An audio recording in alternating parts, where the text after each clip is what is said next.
Esperança em tempos de medo. A ressurreição de Jesus trouxe isso para a gente. A gente tem falado domingo após domingo sobre isso e hoje eu queria provocar você e ler as Escrituras no Evangelho de João. A gente vai fazer a leitura em 2 tempos. Obrigado, Vina. Cantou bonito, moço. Deus abençoe. Eu achei que era um playback, era alguma coisa lá tocando lá. Não, eu imaginei. A gente vai ler João capítulo 21. Para ver esse projeto para vocês. Porque a vida cristã é uma experiência real de um Jesus que não é uma imaginação, não é uma história, é alguém que ressuscitou. É alguém que prometeu que ia fazer algo e fez. E fez questão depois de aparecer para muitas testemunhas oculares, pessoas que viram, pessoas que o tocaram, pessoas que comeram um churrasquinho com ele depois da ressurreição. Tamanha era a autenticidade da demonstração do que ele disse ser e do que ele disse que faria. Ele disse que era Deus. E uma fala incômoda para um ser humano. Mas na sequência ele disse que morreria e ressuscitaria. A ressurreição é a confirmação de que tudo que ele disse sobre si mesmo era verdadeiro. Mas a ressurreição, ela não é somente a demonstração de poder. A gente tem conversado e visto isso. A ressurreição é demonstração de amor. Porque ele não morreu para mostrar poder. Ele morreu e ressuscitou para mostrar amor. Amor para muita gente, mas amor por você também. E isso é extraordinário, só que assim, o poder da ressurreição, ele não é algo restrito à ação em Cristo, mas o poder da ressurreição, ele continua movendo, moldando e transformando corações. Porque, vira e mexe, eu provoco algumas pessoas com a seguinte consciência: nós não cremos nas Escrituras porque fizemos um esforço enorme, descobrimos na arqueologia a autenticidade das Escrituras, e caso você queira fazer, você vai perceber que não há escrito no mundo com mais comprovação de textos, fontes, de cópias, de manuscritos do que as Escrituras. Nenhum dos textos antigos, nem de história antiga, nem de história egípcia, nem de história romana, nem de filosofia, nem de Aristóteles, nem de Sócrates, nada na antiguidade tem tanto testemunho de manuscrito como esse texto aqui. Todavia, nós não cremos nesse texto porque, pela lógica, fomos tocados pela grandeza e habilidade em que autores dos mais diversos, das mais diferentes profissões, nos mais diferentes tempos, de alguma forma conseguiram chegar a uma harmonia de temática sem conflito. Isso é belo, isso é extraordinário. Entender a riqueza dos manuscritos é um espetáculo e dá para a gente a percepção da autenticidade e inteligência da própria caminhada de Deus, fazendo com que esse texto chegasse até a gente. No entanto, nós cremos porque rolou um milagre. E esse milagre vem do poder da ressurreição, porque a ressurreição de Cristo operou no coração de todos aqueles que creem algo extraordinário. Nós vivenciamos um descortinar de realidade onde a gente não sabe nem explicar direito. Olha, eu só sei que Ele está vivo. Eu sei que Ele nos toca. Eu sei que Ele nos conduz. Eu sei que Ele move entre nós. Mas tem muitas vezes que eu não consigo nem elementos para dizer para as pessoas assim: olha Ele aqui, olha Ele aqui. Eu vou dando insights e a gente não sabe explicar direito. Fato que Ele é real. Fato que há poder. Que a transformação... Quer ver algo extraordinário desse poder da ressurreição? Uma coisa muito comum na experiência do discípulo de Jesus. Ele começa a abominar o mal. Não estou falando daquela coisa assim de você não gostar de bandido, de você não gostar de corrupção, dessas coisas extraordinárias. Não. Eu estou falando de abominar o próprio mal. Um discípulo de Jesus, ele começa por essa caminhada, essa ação do Espírito, esse poder da ressurreição, ele começa a falar assim: rapaz, por que eu fiquei com inveja disso? Por que essa mesquinharia aqui dentro? Por que esse egoísmo? Por que essa vontade de desmerecer o que o outro fez e ficou tão bem feito? Por que essa implicância? Por que eu sou ruim desse jeito? Mas eu não queria ser assim. Por que eu não consigo fazer o bem? Mas curiosamente, ele não está falando isso porque ele está se sentindo culpado, porque ele quer ser uma pessoa boazinha. Não, às vezes é da coisa do coração que ninguém está vendo. É o milagre da ressurreição, porque ele fala assim, eu tenho que mudar.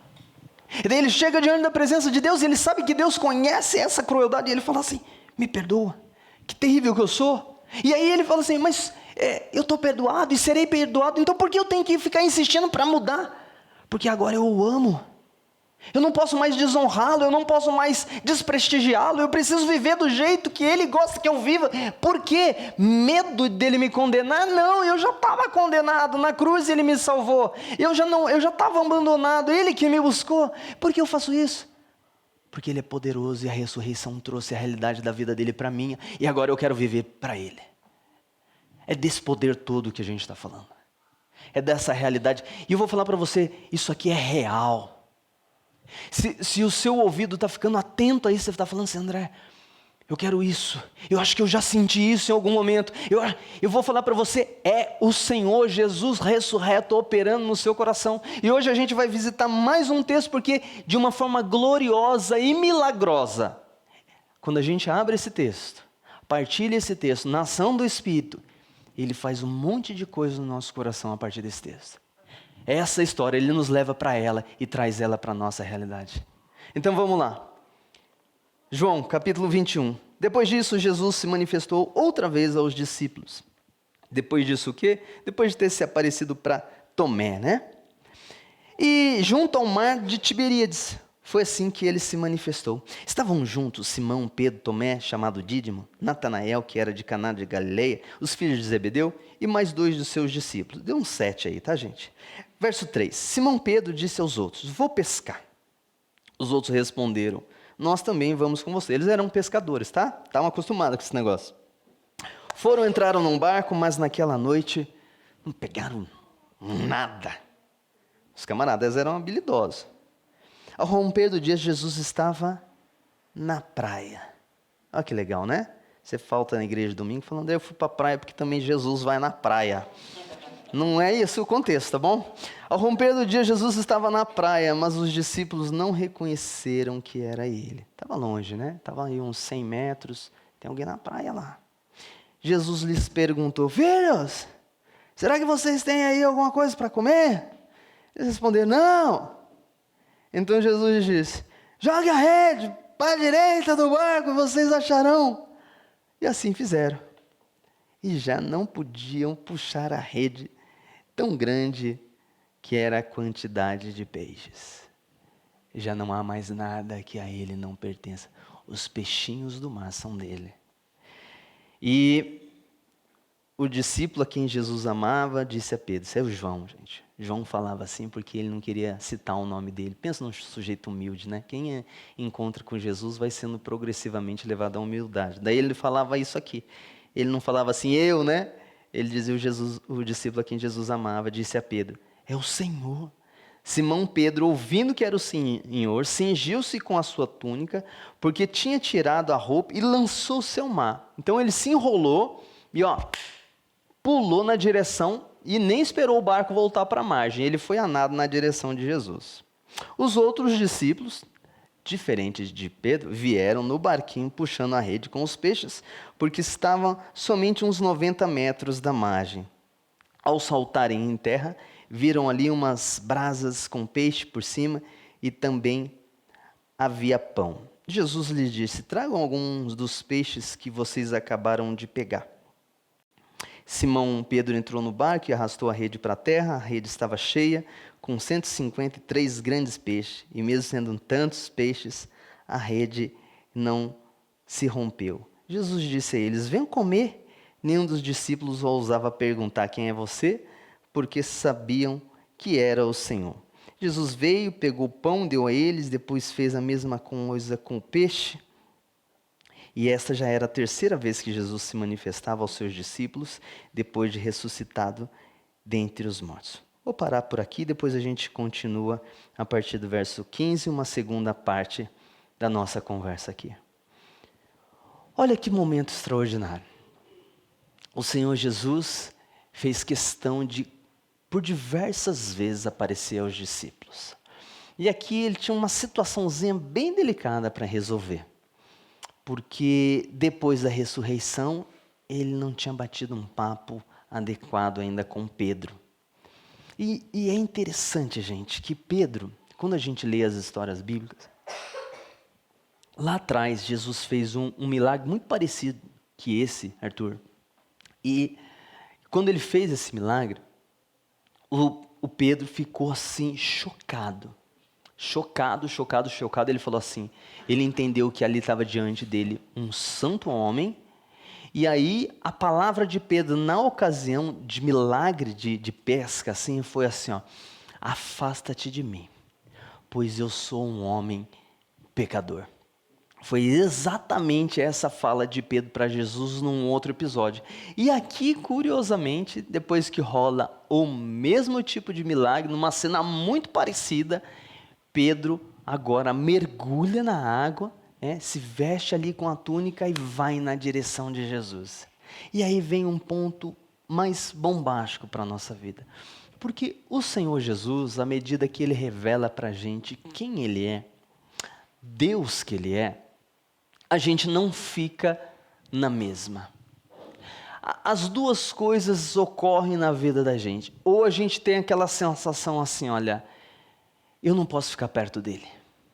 Eu sou impuro demais. Eu não mereço esse amor. Eu sou indigno. Eu sou terrível. E é muito comum que isso aconteça, normalmente no início dos nossos primeiros encontros com Jesus. A gente conhece essa informação sobre a própria obra do Espírito Santo, que nos convence do pecado, que nos convence da justiça, que nos convence do juízo. Aí a gente tem um primeiro encontro com Cristo, vai se chegando, de repente clareia na nossa mente e a gente fica com aquela sensação assim de, eu sou indigno. Não tem como ele conviver comigo, não tem como eu caminhar com ele, não tem como. E as pessoas ficam assim chocadas assim, como é possível alguém tão maravilhoso, alguém tão espetacular, porque em última análise o próprio Deus querer eu por perto dele? Você vê que nas escrituras uma outra pessoa que teve um encontro assim, não de proximidade, mas de consciência e reconhecimento quem era Cristo, ele fez o seguinte, ó, ele tinha um servo que estava doente, você deve lembrar da história do centurião, que aí ele fala assim para os conhecidos, ó, vai lá, interceda para esse rabi aí para vir curar o meu servo. E os camaradas vão e chegam lá e falam assim, olha, esse centurião é gente boa, ele cuida da nossa nação, ele é um camarada legal, atende ele, o servo dele está doente lá, e o Senhor Jesus, bondoso que é, foi na direção.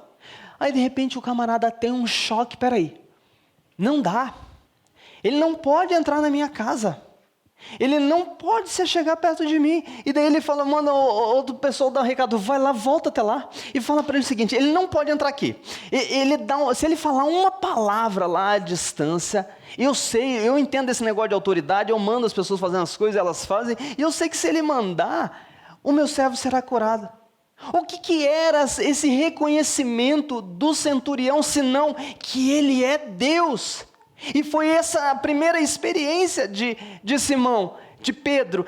Ele é Deus, ele não pode caminhar comigo, não tem como, eu sei quem eu sou. Gente, tem uma outra pessoa que fez exatamente, declarou a mesma experiência, que ele fez assim, olha, depois de mim, vocês vão lembrar as palavras, vem um maior do que eu não sou digno, nem de ajoelhado, desamarrar as sandálias dele, João Batista. João Batista, gente, um dos homens que Jesus enalteceu, elogiou, colocou num patamar assim, ó, de o maior dos profetas. Ele entendeu, eu não posso nem chegar perto dele, eu não sou digno nem desamarrar a sandália suja dos pés dele. Essa é uma experiência muito comum, isso aconteceu com Pedro, só que agora, pós-morte e ressurreição do Senhor, a outra coisa muito comum de quem se encontra com o Senhor Jesus é o seguinte, é ir na sua direção, é buscá-lo. Por quê? Porque é atraído pela grandeza de quem Ele é. E eu vou contar uma coisa para você. Você tem sentido vontade de estar aqui. Eu sei disso. O seu coração tem sido nutrido com o desejo de, não, eu vou para a igreja. Eu quero ouvir a palavra. Eu quero me aproximar, eu quero cantar, eu quero louvar. Talvez alguns aqui estão sendo assim até movidos durante o dia. Eu vou falar com Ele. Eu preciso ler a palavra dEle. Eu preciso entender mais dEle. O que é isso, senão o próprio Jesus revelado, ressurreto, que está fazendo o que com você? Mostrando para você quem você é. E é inevitável o que a gente faz. Pula do barco e vai para a direção dEle, porque é isso que Ele está querendo fazer, é isso que Ele faz com as nossas vidas, e é isso que Ele está provocando no seu coração. Continua, sabe por quê? Porque Ele está na praia esperando você. Ele está na praia esperando você. O texto continua, versículo 15. Depois de terem comido, Jesus perguntou a Simão. Eu já vou continuar. Eu preciso que você entenda quem era Pedro. Pedro era alguém assim, muito diferenciado. Muito diferenciado. Pedro era um sujeito que fez muitas coisas na caminhada com os discípulos. Era uma pessoa que vira e mexe quando Jesus fazia uma pergunta. Ele era o primeiro que levantava a mão e dava resposta. E eventualmente ele deu respostas muito adequadas.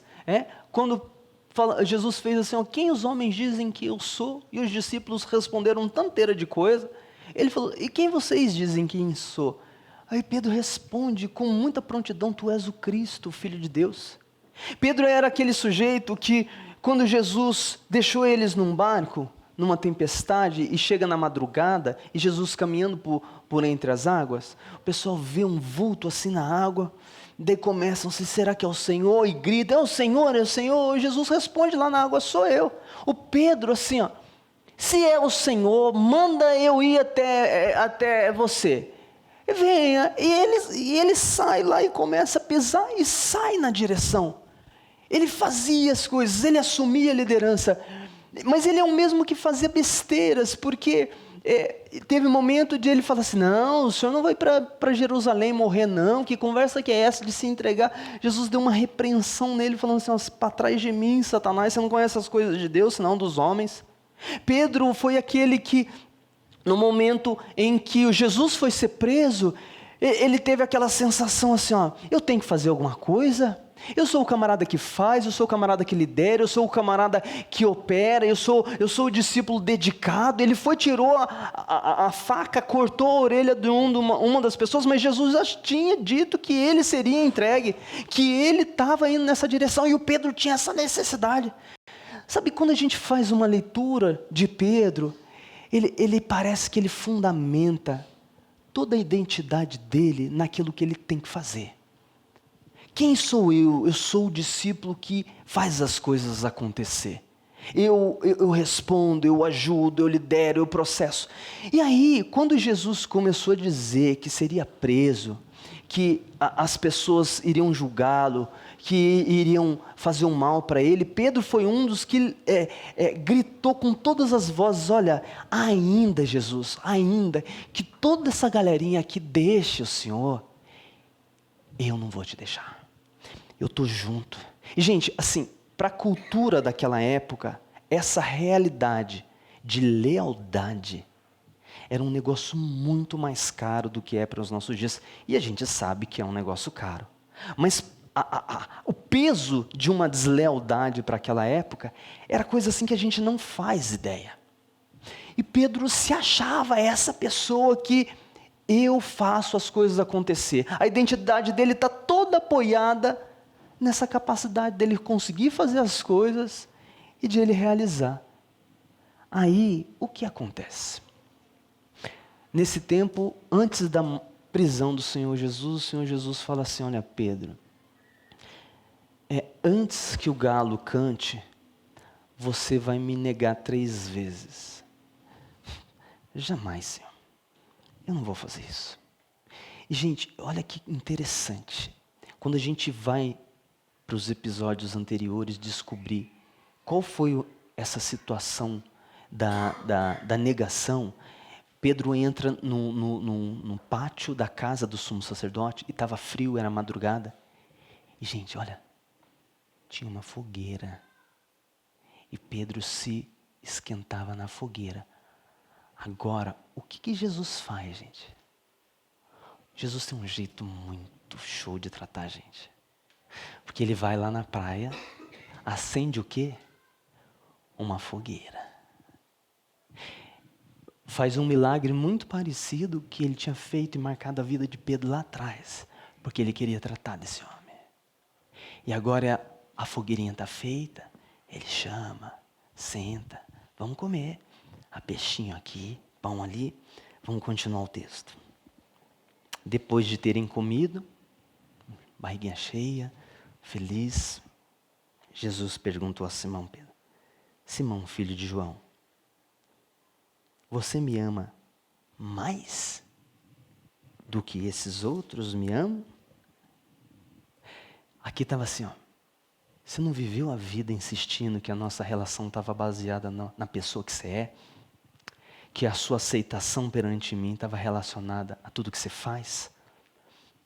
Você continua insistindo que você é mais do que alguém aqui? Que você é essa pessoa, tudo que você imagina? Ele respondeu, sim, sim. O Senhor sabe que eu amo. Jesus lhe respondeu, lhe disse, apacenta os meus cordeiros. Jesus perguntou pela segunda vez, Simão, Simão, olha aqui bem para mim. Filho de João, você me ama? Ele respondeu, sim, o Senhor sabe que eu amo. Jesus lhe disse, pastoreie as minhas ovelhas. Pela terceira vez, gente. Você tem noção da pancada que Jesus estava dando assim, no coração desse homem? Simão, filho de João, você me ama?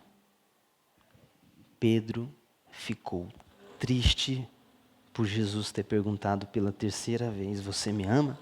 E respondeu, o Senhor sabe todas as coisas. E sabe que eu amo. Jesus lhe disse, apacenta as minhas ovelhas. Eu queria me deter contigo nesse, o Senhor sabe todas as coisas. Era um homem que vivia tentando ser alguém para ser aprovado diante de Deus. E que não conseguiu. E Jesus chega aqui com essas perguntas para desconstruir nele essa identidade forjada e apoiada em quem ele tentava ser. Porque se tem uma coisa que prejudica demais a nossa relação com Deus, é a grande questão. Por que Deus te aceita? Por que cargas d'água você pode se tranquilizar no amor de Deus? Por que você pode ter paz? O que te faz sentir a pessoa que você é? E a gente vai perceber que no dia a dia tem tantas coisas que querem construir a nossa identidade. O nome que a gente construiu, a imagem que a gente construiu, o que as pessoas pensam da gente, os aplausos que a gente recebeu, os parabéns que nos deram, os sucessos que a gente conquistou. E a gente vai nutrindo todas essas coisas dizendo quem eu sou. Eu sou a somatória de tudo isso daí. E em última análise, na caminhada com Deus, essas coisas não permanecem. Essas coisas não permanecem, tudo se dilui. A gente não dá conta de nada dessas coisas que a gente insiste em dizer isso aqui é quem eu sou. Isso aqui é quem eu sou. Quem eu sou? Eu sou um pastor. Ah, você é um pastor? É, e o que você faz? Eu trabalho na igreja presbiteriana do Bairro Alto. E como que vai essa igreja? Aí começa a dificuldade. Porque se essa igreja vai bem, e a minha identidade está vinculada a ser pastor dessa igreja, aí eu me sinto legal. Eu estou bem, né? Porque a igreja está indo bem. Só que se a igreja está indo mal, não estou legal. Não estou bem, porque a minha identidade fica atrelada. E gente, como fazemos isso? Como a gente vai se amparando de coisas para dizer que essas coisas definem quem a gente é? E aí o que Jesus está levando Pedro a entender é o seguinte: olha Pedro, só uma coisa pode definir quem você é o meu amor por você. E você tem que entender que essa realidade é da gente viver, porque eu te amo, você passa a me amar, e a gente vive numa relação de amor, e você agora se sustenta com a seguinte noção: eu dei a vida por você, morri pelos seus pecados, vim atrás de você, mesmo você me negando, mesmo você tendo prometido tudo que prometeu e não conseguindo sustentar nada. Eu quero dizer para você, Pedro, eu te amo. E eu dei a vida por você, mesmo você me traindo, mesmo você não me negando, mesmo você sendo desleal. Eu quero saber o seguinte, Pedro: daqui em diante, você está entendendo que a sua identidade não está mais apoiada em absolutamente nada do que você conquistou na vida? Nada que você conseguiu fazer nessa caminhada de 3 anos, absolutamente nada disso te define. A única coisa que te define, que você tem que se descansar, é o seguinte: eu te amei, e fui as últimas consequências por você naquela cruz. Podemos agora viver com base nesse amor? Você me ama? Eu te amo. Agora sim, dá para você fazer o que eu quero que você faça. Você já entendeu que você é um fracasso, né? Você já entendeu que você não está aprovado pelos seus méritos. Você já entendeu que há falência em todas as suas tentativas de tentar ser alguém? Já percebeu isso? Sim. Então agora você descansa unicamente e exclusivamente no meu amor. E aí você pode fazer o que eu te chamei para fazer. Gente, a conversa de Jesus com Pedro é a conversa de Deus comigo e com você. Quem é você? Quem é você? O que te define? O que te define é o que você sente acerca de si mesmo? André, eu sinto que eu sou eu não sou a pior das pessoas. Que pena, não é isso que devia te definir. Você não é hoje pior das pessoas, depende do quem se compara. Porque se você se comparar com quem você deve se comparar, que é Jesus, você é a pior das pessoas. Não, mas você tem que ver o que eu já consegui fazer. O que eu já consegui realizar. As coisas que estão dizendo ao meu respeito, o que eu consegui vencer. Então, mas você sabe que as vitórias não foram tudo isso. E que é bem possível que inúmeras derrotas estiveram mais presentes do que as pessoas mesmo conhecem das suas derrotas. Não se defina por isso. A definição de um discípulo de Jesus, verificada a partir da ressurreição, é o que Jesus Cristo diz sobre a gente. E Ele é esse, que vem, que se une a nós de novo, que chama a gente nos momentos de complicação da história, porque é curioso, né, ele fazer uma fogueirinha para trazer Pedro para a cena de novo, né? E Jesus nos leva para a cena, da onde a gente tropeçou, da onde a gente falhou, da onde a gente fez todas as disfunções, e ele vem à nossa direção. E aqui não era um teste para Pedro. Não era um teste para Pedro, era só para assim, deixar claro aonde tinha que ser estabelecida a relação dos dois. E as escrituras dizem assim, nós o amamos porque ele nos amou primeiro. Pedro consegue responder isso para Jesus: eu o amo, mas o Senhor sabe de todas as coisas. O Senhor sabe que eu não sou o melhor pai. O Senhor sabe que eu não sou o melhor filho do Senhor. O Senhor sabe que eu não sou o melhor trabalhador. O Senhor sabe que eu não sou o melhor aluno. O Senhor sabe que eu não sou o melhor filho. O Senhor sabe que eu tenho tropeçado. Eu tenho fraquejado. Eu sou reprovável. O Senhor sabe. Mas dentro do que o Senhor fez para mim, eu amo o Senhor. Eu amo o Senhor. Essa é a resposta que Deus quer causar no seu coração. Porque o Senhor está te perguntando hoje, e perguntando para mim e para você: você me ama? Você me ama? E eu acho que é muito sensato da minha parte, da sua parte, emprestar a conversa do Pedro e falar assim: o Senhor sabe de todas as coisas. O Senhor sabe da minha deslealdade. O Senhor sabe das minhas traições. O Senhor sabe das coisas que as pessoas não sabem. Mas o teu amor me tocou.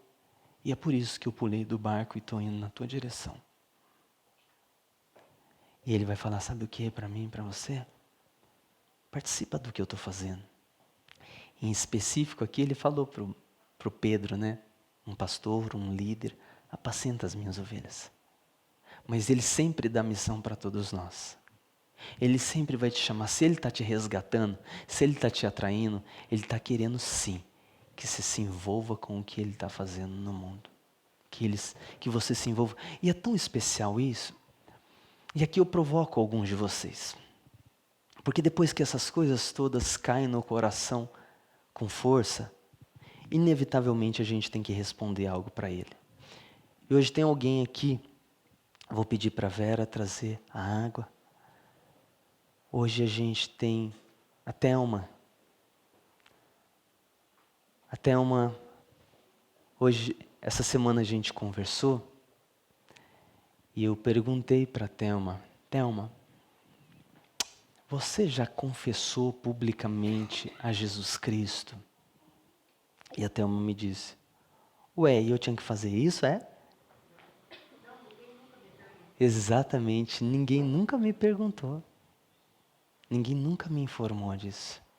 Eu falei, sim, as Escrituras dizem, a palavra de Jesus diz assim, ó, se com a tua boca confessares que Jesus Cristo é o Senhor, e em seu coração crer que Deus o ressuscitou dos mortos, você será salvo. Jesus ainda disse mais, Sofia. Ele disse assim, ó, se vocês me confessarem diante dos homens, eu os confessarei diante do meu Pai. Mas se vocês me negarem diante dos homens, eu negarei diante do meu Pai. E diante disso eu falei para a Thelma, olha, nós em missão no mundo, precisamos obedecer a Jesus. E ele disse assim, ó, ide por todo mundo e pregai o Evangelho, batizando aqueles que creem no nome do Pai, do Filho e do Espírito Santo. E é isso que eu queria convidar a Thelma aqui para vir aqui à frente, para a gente proceder. O batismo pode ser, Thelma? Vem aqui à frente, por favor. Vem aqui. Pode vir. De repente tem outros de vocês aqui que estão entendendo, fica aqui na frente, a mesma coisa que a Thelma, de que esse gesto aqui não é a princípio da Thelma para Jesus, e nem do André para com Jesus. Antes de tudo, foi de Jesus para com a gente. Foi Jesus que apareceu na nossa praia e chamou a gente. E a gente, o que está fazendo? Pulando do barco e indo na direção dele. Eu quero fazer algumas perguntas para a Thelma, que é uma pergunta importante, de profissão de fé, e daí na sequência a gente vai proceder o batismo. Thelma, minha querida, vem para cá. Você crê nas Escrituras Sagradas, a palavra de Deus, como fonte de toda a verdade sobre Deus? Você crê? Sim. Você entende que o Deus das Escrituras é Pai, Filho e Espírito Santo? Sim. Sim. Você entende que nem o batismo, nem vir à igreja, nem fazer coisas certas nos salvam, mas a única coisa que nos salva é o gesto e a morte redentora de Jesus Cristo na cruz do Calvário? Você crê? Sim. Você entende, Thelma, que ao fazer esse gesto de declarar perante testemunhas aquilo que Deus está fazendo no seu coração, automaticamente você está se envolvendo numa aliança com Deus e com toda essa comunidade de discípulos, se envolvendo para, junto com essa comunidade, sustentar ela espiritualmente, moralmente, se comprometer também com os recursos para ajudá-la. Você entende que essa caminhada com Deus implica em tudo isso também? Sim. Sim. Posto isso, gente, posto a declaração de fé da Thelma, posto essa confissão pública diante da gente e, sobretudo, diante do nosso Deus, Thelma, eu quero proceder ao batismo. Amém? Aqui, pertinho. Quer colocar a toalhinha? Não precisa. Não precisa? Thelma, eu te batizo em nome do Pai, do Filho e do Espírito Santo. Ó Senhor Deus, bendito e maravilhoso, nós te rendemos glórias e graças, Senhor, por esse momento tão especial. Foi o Senhor quem chamou a Thelma. Foi o Senhor quem providencialmente colocou ela para morar aqui pertinho da gente. Foi o Senhor, Deus, que tem acompanhado ela por toda a trajetória dela e arrumou esse lugar para ela, Senhor Deus, gentilmente abrir o coração para o Senhor falar o coração dela. E o Senhor tem feito isso, mostrando a sua graça, o seu amor, a revelação de Jesus Cristo, e ela tem crescido, aprendido, Senhor, que Tu és o Salvador, que a vida dela é do Senhor e sempre foi. E agora, Senhor, ela vem aqui e publicamente diz assim: a minha vida é do Senhor Jesus. Nós te glorificamos, Deus, nós te bendizemos, te exaltamos e pedimos, Senhor, abençoa a vida dela, abençoa a sua jornada. Obrigado, Deus, por ela estar aqui com a gente, vivendo essa realidade espiritual gloriosa e transformadora. Certo estamos, Deus, de que algo espetacular está acontecendo em seu coração, algo extraordinário está acontecendo na sua história, e o Senhor nos deu a alegria de participar de tudo isso. Obrigado, ó meu Deus. Glorifica o Teu nome na vida da Thelma, continua ajudando ela a te entender cada vez mais. E Deus, como o Senhor já tem feito, ela tem sido um instrumento em Tuas mãos, para falar do Teu amor, para ter gestos de amor, para ter posturas de esperança, e que agora, Senhor, ainda mais, ela espalhe a boa notícia do Jesus que está vivo, que é real, que transforma corações, e que, Senhor Deus, nos levará para viver com Ele para sempre. Obrigado, Deus, por essa noite, obrigado por essa filha maravilhosa que o Senhor coloca, Senhor, para estar junto com a gente. Em nome de Jesus oramos. Amém e amém. Eu gostaria de falar muito obrigada a todos vocês por somarem comigo, por eu estar aqui hoje. Obrigada a todos, obrigada a Deus, obrigada a André.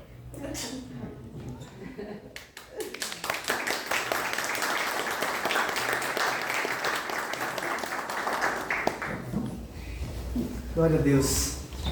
Gente, essa é a história de Jesus. Esse é o Jesus que a gente está servindo. Eu te provoco, eu te convido, pula do barco. Pula do barco, vai na direção dele. É delicioso ouvir as conversas com ele, ouvir a voz dele e continuar participando do que ele está fazendo.